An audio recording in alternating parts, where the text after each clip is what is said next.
These three incredible stories of revenge and the horrors they involve will shock you and have you questioning moral lines regarding vengeance and the law. Should anyone ever take the law into their own hands and get away with it? Be warned, these stories are graphic and involve violent abuse, but there are also major twists when it comes time to pay back the perpetrators. So if you do choose to watch, make sure you stick around to the end. Hey guys, welcome to Bent Planet, where I tell you true stories of humans in abnormal predicaments. Tales that will twist your mind, and these stories are no exception.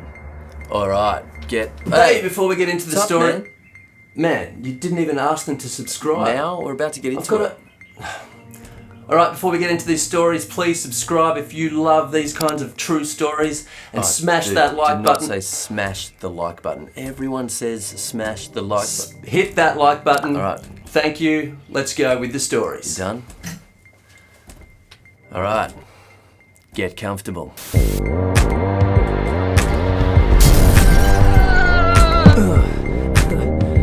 Are you ready to hear a story?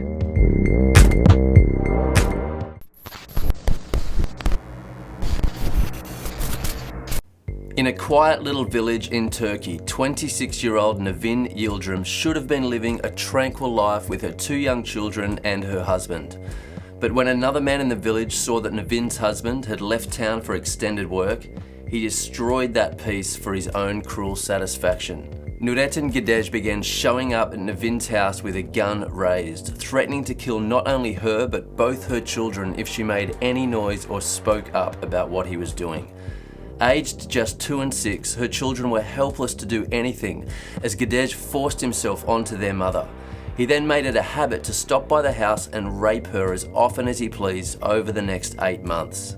When Nevin's stomach began to show signs of pregnancy to him, Gidej took his threats even further by sneaking into her house one night while she was sleeping and taking photos that revealed she was expecting a child. He then threatened to publish those photos if she dared to speak up about his actions. Honor is a huge part of someone's reputation and self-worth in a village like theirs. Nevin knew that her honor would be ruined if people believed she was cheating on her husband while he was away earning an income for their family. So in fear of hostility, she remained quiet and continued to sustain Gidej's torrent of physical abuse. As her pregnancy to the rapist hit the 5-month mark, Nevin reached a breaking point and could no longer bear the grief, anger and shame of what was happening to her. As she watched Gidej once again climb up the back wall of her house, confidently pulling himself through her window, her fight or flight responses kicked into action. She knew he had a gun on him, but she no longer held back her rage. She was not going to be raped again, ever, by this man. Grabbing her father-in-law's rifle from where it hung on the wall, she spun to face Gidej as he approached her. Shocked at her bravery, Gidej reached for his own gun, but before his fingers could grasp what he needed, Nevin squeezed the trigger and unloaded a round. Gidej was hit but desperately continued trying to pull at his own gun, so Nevin fired again. As bullets broke into his body, Gidej tried to escape, but it was too late. Nevin's revenge had begun. Firing more shots, she forced him to the ground. He screamed verbal abuse at her, so she lowered the rifle to rest over his groin, aimed at the part of him he valued the most, and fired. Gidej no longer threw vile words at her, nor did he look like the menacing beast he had become over the previous 8 months. He simply lay limp and dickless as the blood drained from his body. In a local cafe nearby, a group of men sat around some outdoor tables, passing the time in conversation, but it stopped abruptly when Nevin marched towards them, gripping in her hand what they soon realized was the head of a man. Clutching it by the hair, a bloody trail stretched out behind her. She raised the head of Gidej into the air, her eyes locking onto the men before yelling, "Don't play with my honor! Here is the head of the man who played with my honor!" She then threw Gidej's head to the ground and quietly waited for the authorities to arrive. Nevin said later that she had contemplated reporting Gidej to the military police, but she knew it would mark her as a scorned woman for life. She also contemplated suicide, but in the end decided that killing him would not only end the abuse, but keep her honor. "Now no one can call my children bastards," she says. "I cleaned my honor. Everyone will call them the children of the woman who cleaned her honor.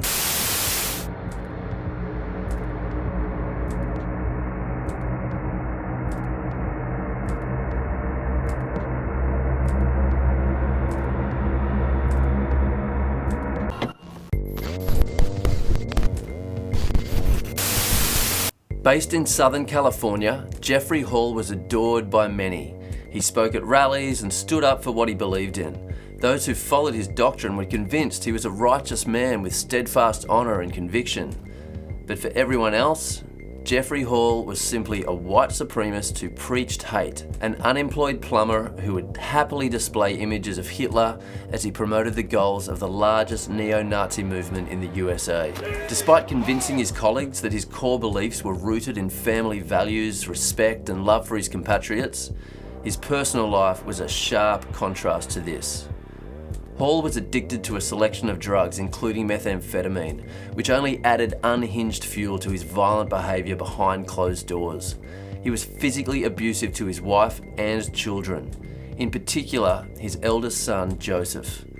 Every day, Hall would find a reason to be angry at the boy, punching and kicking him in the back for being too loud or getting in his way, causing Joseph to have a skewed understanding of right and wrong and to struggle with learning disabilities. On the night of April 30th in 2011, Hall was again being abusive towards his family. Lashing out at them, he threatened to remove all the home's smoke detectors before burning the house down while they all slept. For 10-year-old Joseph, the blurred lines of right and wrong had become too much. His father, the guiding force in his life for defining morals and human behaviour, had only taught him fear and confusion.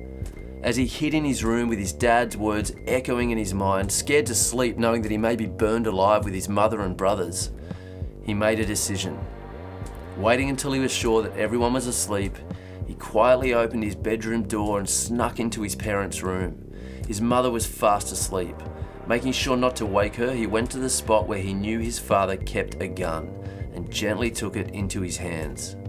Making his way carefully downstairs to where his father slept on the couch, he crept as close to him as possible before raising the revolver, pointing the barrel to the area just behind his father's left ear.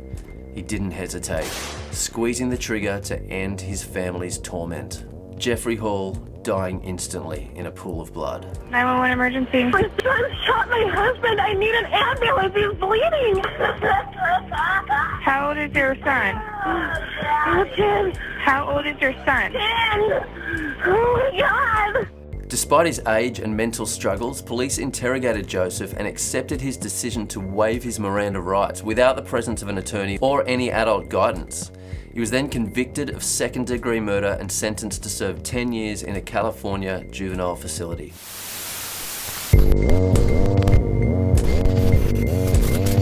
Living in the slum neighbourhoods of Nagpur in India, Usha Narayane truly knew the difficulties that pin you down based on your location and the conditions you were born into. It's incredibly uncommon for people in mud housing slums to get a decent education. But despite the strain of poverty and the cultural pressure to find a husband, 25-year-old Usha was determined to prioritise her study, and after completing a diploma in hotel management, she was so excited to be offered a managerial job in the distant city of Punjab in 2004. She knew that this new life would not only transport her geographically, but would also push her into a whole new social existence. But there was something else that Usha longed to move away from. Something far more sinister than her living conditions. For more than a decade, a gang of thugs had terrorised the people of the slums, threatening every one of the 300 families that lived there and extorting what little money and food they tried to hang on to. And running this gang was the most ruthless of them all, 32-year-old Akku Yadav. Akku revelled in the fear he held over the community, and his most potent weapon was rape. He continually violated women in order to control them and kept the men at bay with heavy threats, ordering his henchmen to gang rape daughters right into their pre-teens if anyone protested his actions. Those brave enough to speak to the police realised in the worst way that Akku was lining the pockets of the authorities with bribe money. The police would not only laugh at them and accuse them of prostitution for being rape victims, but they would also let Akku and his men know who spoke up, resulting in more rape and more abuse. And on at least 3 occasions, murder. Usha had managed to avoid the clutches of Akku, but things took a turn when she witnessed his men attack the family living next door to hers. They warned her not to go to the police, assuming that like everyone else, she would be too scared to take any action against them. But Usha was not your average woman. She marched to the police station to make a report, but the police quickly did what they were bribed to do and informed Akku of her actions. In retaliation, he returned to Usha's house with 40 men. They surrounded her family's shack, Akku holding up a bottle of acid, screaming his plans to mutilate her face before he raped and killed her. Desperately trying to keep them out, Usha slid whatever furniture she could to help barricade the door. She then ran to the gas stove and turned on all the switches, sending gas through the pipes to fill the house and float out onto the street, yelling back at Akku and his men. She warned them she would set the gas ablaze and blow everyone up if the gang broke into the house. The thugs backed off, as her neighbours and other slum residents, watching the drama unfold from the street, were inspired to see one woman stand up against Akku and his gang. Standing out amongst her peers for her self-education, Usha knew that she needed to represent her community. If she were to crumble under Akku's threats, everybody would lose hope, so she took more action against him. Bypassing the local police, she went directly to the police commissioner to report Akku's violent behaviour. Realising the extent of Akku's reign of terror, the commissioner then allowed Usha's family to take refuge in his home while he had Akku found and arrested. Upon hearing this, the residents of the slum marched to Akku's house and tore it to pieces, their anger reducing it to a pile of rubble. On the day of Akku's trial, over 500 citizens of the slum gathered together outside. Even as he was led into the courtroom, he turned to the women he had raped, promising to repeat his violations and teach them all a lesson as soon as he was released. So when the crowd heard that Akku might be given bail and could once again walk from custody, it was all too much. Around 200 women marched into the courtroom.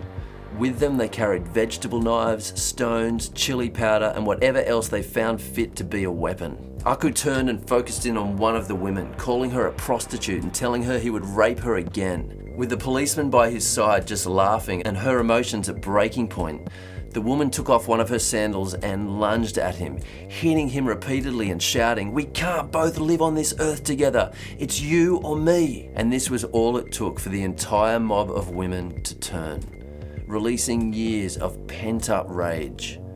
Rushing forward, 200 women engulfed Akku in a fit of revenge, their arms rising and falling as knives penetrated his body, butchering him so he would never avoid justice again. Over 70 stab wounds marked his body, and one woman hacked off his genitals to show everyone in the courtroom what happens to a man who oppresses women through sexual violation. They left nothing but slaughtered human remains where their rapist had once stood in the courthouse, as thick pools of red blood ran across the white marble floor.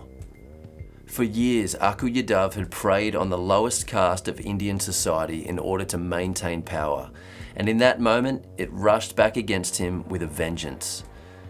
Despite ending his brutal rule of suppression, police targeted the women for their actions, specifically Usha, claiming that she orchestrated the murder and must be punished. To alleviate her punishment, everyone in the slums came forward to claim their role in the killing, saying that the punishment should be equally shared by all. Usha was arrested and released on bail, but after years of no trial, she is still under constant police surveillance and she is forbidden to leave the town of Nagpur. Her dream of a new job and a new life have been held at bay.